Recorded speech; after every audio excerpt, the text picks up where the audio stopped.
families. And we're going to have bands from area high schools sprinkled in as well. John Jay there. What an acquisition he was. Played a great center field. Yeah, took over when Colby Rasmus was traded to Toronto. Great glove in center field. John Jay feeling the love of the crowd here.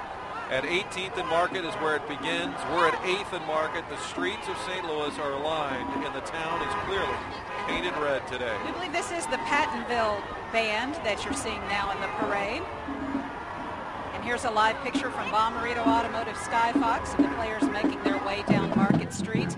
You know, the players, Tom and Martin, seem so appreciative of the support that they've received from Cardinals fans, and that really came out Friday night when they won the World Series, and they said, you know, this is Cardinal Nation. Our fans are the greatest in the country. And Yadier Molina. They love to chant Yadi, Yadi. Now a Gold Glove winner, a two-time champion, and in that competitive Molina family, he got himself another three catches. It doesn't take long to get the chant going, does it? I'll tell you what, I love his arm. He had a great hitting season, but so tough behind the plate. And some big moments in the World Series. Throwing out Ian Kinsler. They caught him napping a couple of times. Yeah, Molina has also had a clutch bat, something that's really developed over the years. I believe that is the Pattonville High School marching band.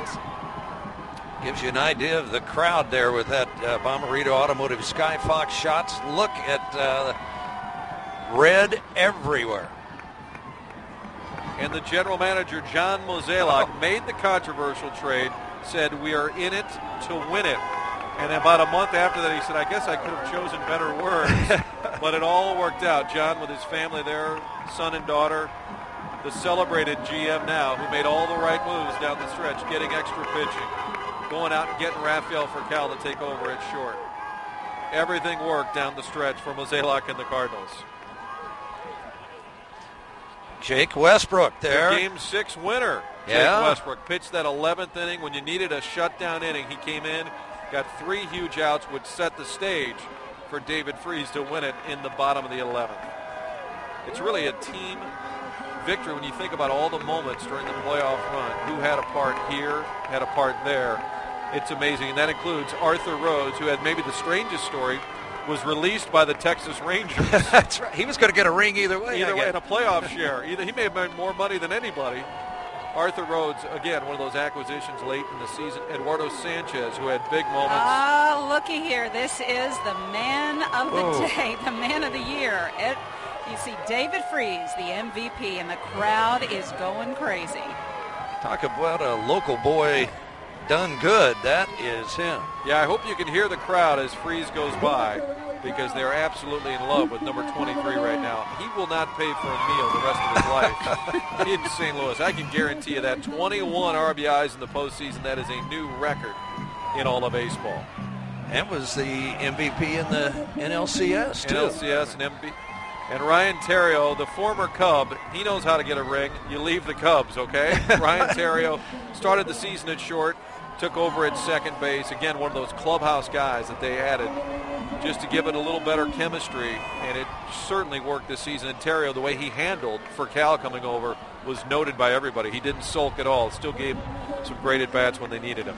Affectionately called by Martin the Riot. The Riot, yeah, named that way by another Marquette guy, by the way. The announcer in Chicago, Len Casper, called him the Riot, and it stuck. And Mark McGuire, with some of his family members, of course, married a St. Louis girl. He's taking a few pictures with his iPad.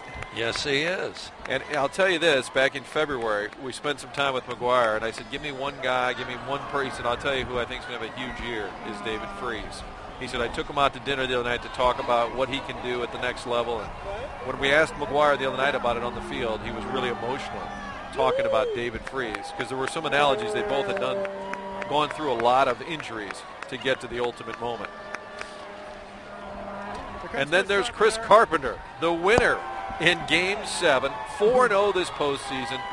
He's pitching on 3 days rest, the best comparison we have to Bob Gibson in the modern era. Chris Carpenter is their ace, is their bulldog. There was some thought that if they didn't give him the ball for Game 7, he was going to take it anyway. He was planning on starting Game 7. And you know what? On short